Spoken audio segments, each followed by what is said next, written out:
Without objection, the clerk will report.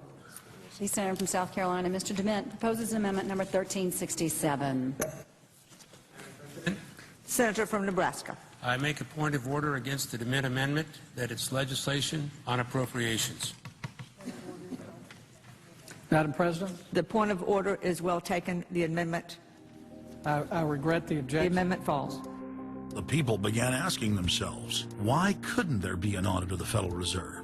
The Fed has never once been audited. In the whole period of time, in the almost 90 some odd years that the Fed has been around, the most powerful agency and independent agency, it has never once been audited. This is an absolute crime against the freedoms of this country. Do you think it would cause problems for the Fed or for the economy if that legislation was to pass? My concern about the legislation is that if the GAO is auditing not only the operational aspects of our programs and the details of the programs, but is making judgments about our policy decisions, that would effectively be a takeover of monetary policy by the Congress.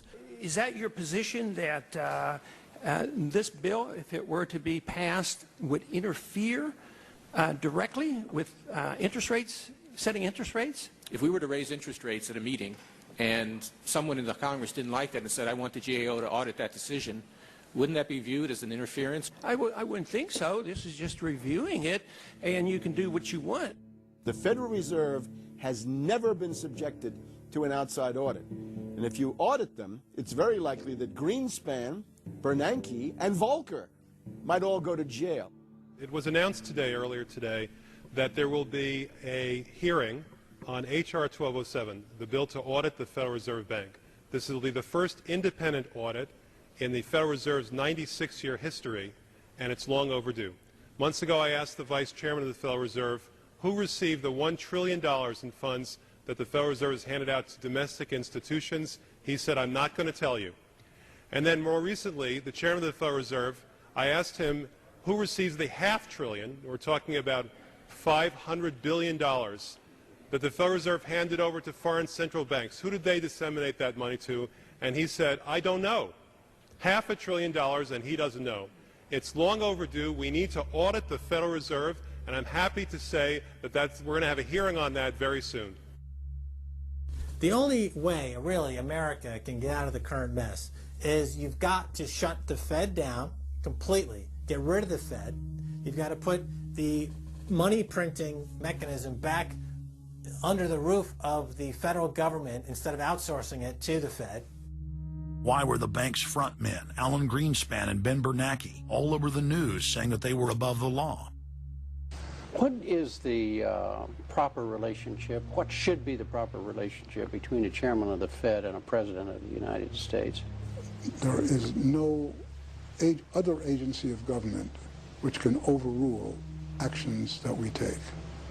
What the relationships are don't frankly matter. A grassroots movement demanding that the private Federal Reserve be nationalized exploded in size across the country. The momentum had shifted. Now the arrogant central bankers were the ones running scared. They had planned to use their stage crisis to bring in an all-powerful central bank of the world. Immediately, every country goes into action at the same time. The International Monetary Fund is mentioned at the G20 meeting. They say that it must be brought to its full power, and we need a Bretton Woods Part 2 for world taxation. What is global government? For decades, the media denied it existed. But now they're saying, oh yes, there's going to be a global government, a new bank of the world, and we're going to pay our carbon taxes to it. What is it? It's nothing more than a private, hostile, corporate takeover of every sovereign nation on earth. And then when you look at the philosophy of these global corporate chieftains, it is one of domination of the poor, domination of the population. It is a view that human life just isn't cheap. No, human life is a negative. And so no matter what they do, they have the rationale that it's in the greater interest to get rid of more human lives. They are so arrogant and they're so sure of themselves They're saying, yes, we created the European Union, we created the Euro, and these are from the people of the Bilderberg. We are going to create a world bank. We're going to create a world government. They're saying it out loud and clearly. Suddenly, across the planet, their regional front banks had been identified by sovereign populations as the illegitimate shadow governments that they are. The controllers had moved too quickly and revealed their hand. Populations around the globe were seeing through the establishment's facade, past the puppet governments, and to the global architects that were pulling their strings. Where are the American people? Why have they lost their dignity? What is stopping them from speaking out? Why have they become little mice that follow Pied Pipers? How can they look up to these pathetic politicians? Go sit down. I have a question for this young man. He has the right to be represented. I'm his father, and I want to talk to you face to face. Look at your.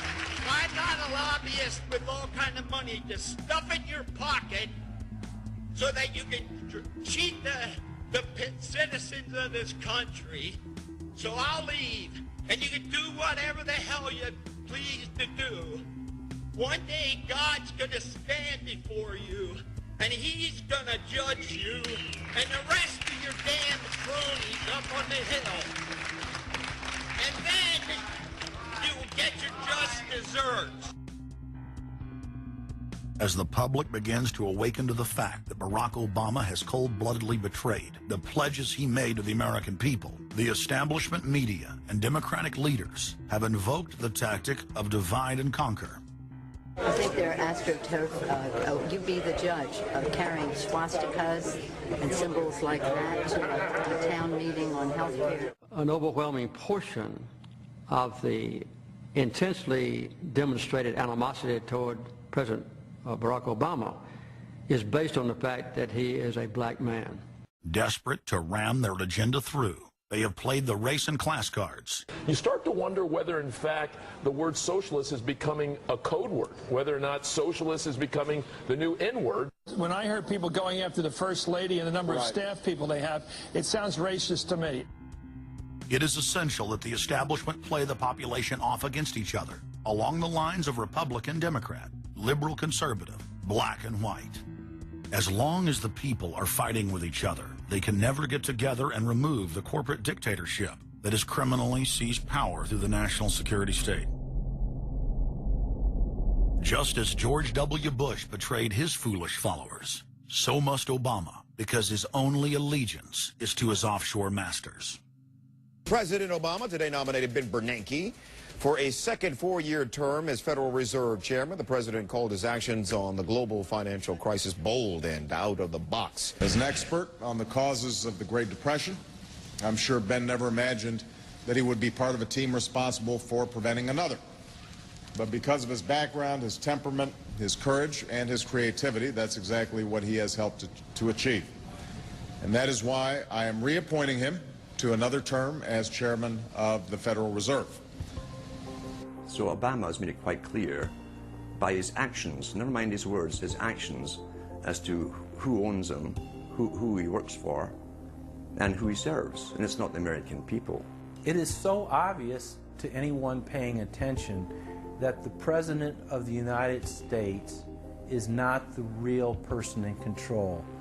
Whether it is Gerald Ford or Jimmy Carter or Ronald Reagan or Clinton or Bush or Bush, Obama is no different. And to think that he is an independent figure is just crazy. And as Franklin Delano Roosevelt said, presidents are selected. They are not elected. Obama pledged that he would end NAFTA and GATT, and has since fought to expand both of them. Obama promised that he would have the most transparent administration ever, and he is already more secretive than Bush and Cheney ever were, even making it a secret who visits the White House. I can make a firm pledge. If your family earns less than $250,000 a year, If you make less than $250,000 a year, if you are a family making less than $250,000 a year, you will not see your taxes increased a single dime. You will not see your taxes